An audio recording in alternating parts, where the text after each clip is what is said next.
cuộc tình qua để lại đây bao giấc mơ xưa về người con gái đã cho tôi bao nụ cười ngu ngơ. Chuyện tình yêu sao buồn đau, một trò chơi không thể ngờ, vội quay bước đi khi còn yêu dấu. Giờ đây em đang chìm trong bao giấc mơ hoa, vì em lạc bước đến chốn vui bao người giàu sang. Rồi mai đây khi cuộc chơi khép trong phũ phàng, khi quanh em không còn người nào khác. Trò chơi cay đắng thế gian bao người, nào được hạnh phúc nếu không chung tình. Chạy theo cuộc vui quên đi tình yêu, để rồi năm tháng xót xa nào hay. Giàu sang là thế sẽ không vững bền, chỉ cần tình yêu mãi luôn bên mình. Quay về đi khi em còn nhớ, chỉ còn lại tôi vẫn hoài chờ em.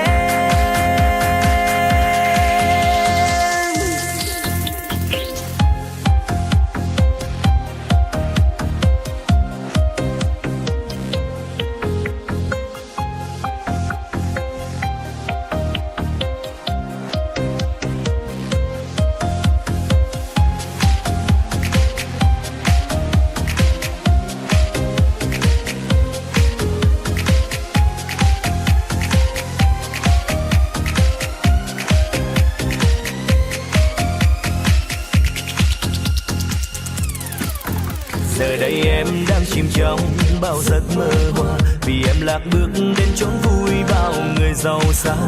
Rồi mai đây khi cuộc chơi khép trong phũ phàng, khi quanh em không còn người nào khác. Trò chơi cay đắng thế gian bao người, nào được hạnh phúc nếu không chung tình. Chạy theo cuộc vui quên đi tình yêu, để rồi năm tháng xót xa nào hay.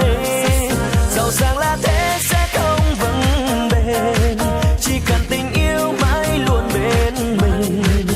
Quay về đi khi em còn nhớ, chỉ còn lại tôi vẫn hoài chờ em. Trò chơi cay đắng thế gian bao người, nào được hạnh phúc nếu không chung tình. Chạy theo cuộc vui quên đi tình yêu, để rồi năm tháng xót xa nào hay.